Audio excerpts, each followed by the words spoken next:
Down the Mine.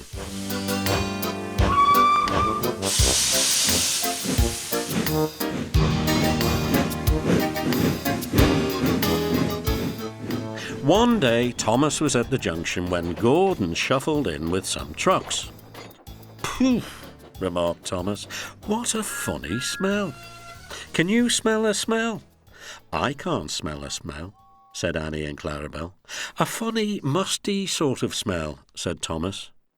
"No one noticed it till you did," grunted Gordon. "It must be yours." "Annie, Clarabel, do you know what I think it is?" whispered Thomas loudly. "It's ditch water." Gordon snorted, but before he could answer, Thomas puffed quickly away. Annie and Clarabel could hardly believe their ears. "He's dreadfully rude. I feel quite ashamed. I feel quite ashamed. He's dreadfully rude," they twittered to each other. "You mustn't be rude. You make us ashamed," they kept telling Thomas, but Thomas didn't care a bit. That was funny, he chuckled. He felt very pleased with himself. Annie and Clarabel were deeply shocked. They had a great respect for Gordon the big engine. Thomas left the coaches at a station and went to a mine for some trucks. Long ago, miners digging for lead had made tunnels under the ground. Though strong enough to hold up trucks, their roofs could not bear the weight of engines. A large notice said, "Danger! Engines must not pass this board." Thomas had often been warned, but he didn't care. Silly old board, he thought. He had often tried to pass it, but had never succeeded. This morning he laughed as he puffed along. He had made a plan. He had to push empty trucks into one siding and pull out full ones from another. His driver stopped him, and the fireman went to turn the points. "Come on," waved the fireman, and they started.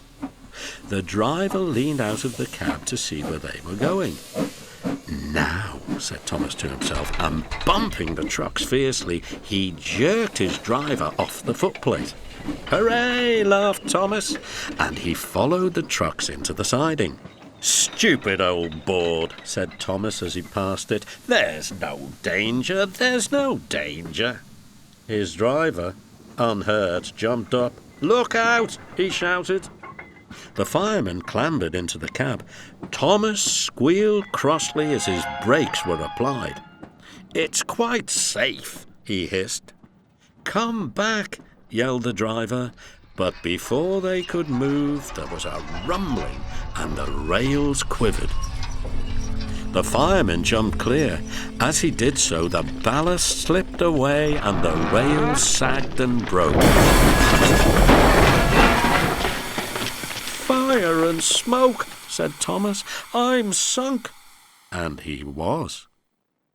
Thomas could just see out of the hole, but he couldn't move. "Oh dear," he said. "I am a silly engine." "And a very naughty one too," said a voice behind him. "I saw you." "Please get me out. I won't be naughty again." "I'm not so sure," replied the Fat Controller. "We can't lift you out with a crane. The ground's not firm enough." Let me see. "I wonder if Gordon could pull you out." "Yes, sir," said Thomas nervously. He didn't want to meet Gordon just yet.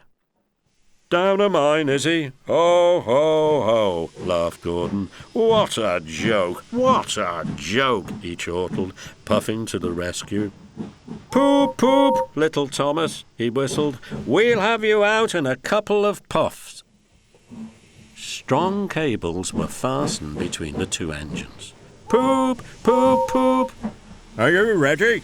Heave!" called the Fat Controller. But they didn't pull Thomas out in 2 puffs.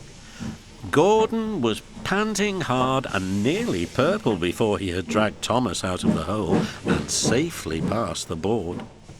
"I'm sorry I was cheeky," said Thomas. "That's all right, Thomas. You made me laugh. I like that." "I'm in disgrace," Gordon went on pathetically. "I feel very low." "I'm in disgrace too," said Thomas. "Why, so you are, Thomas," We're both in disgrace. Shall we form an alliance? An ally? What was it? An alliance, Thomas. United we stand, together we fall, said Gordon grandly. You help me, and I help you. How about it? Right you are, said Thomas. Good, that's settled, rumbled Gordon. And buffer to buffer, the allies puffed home.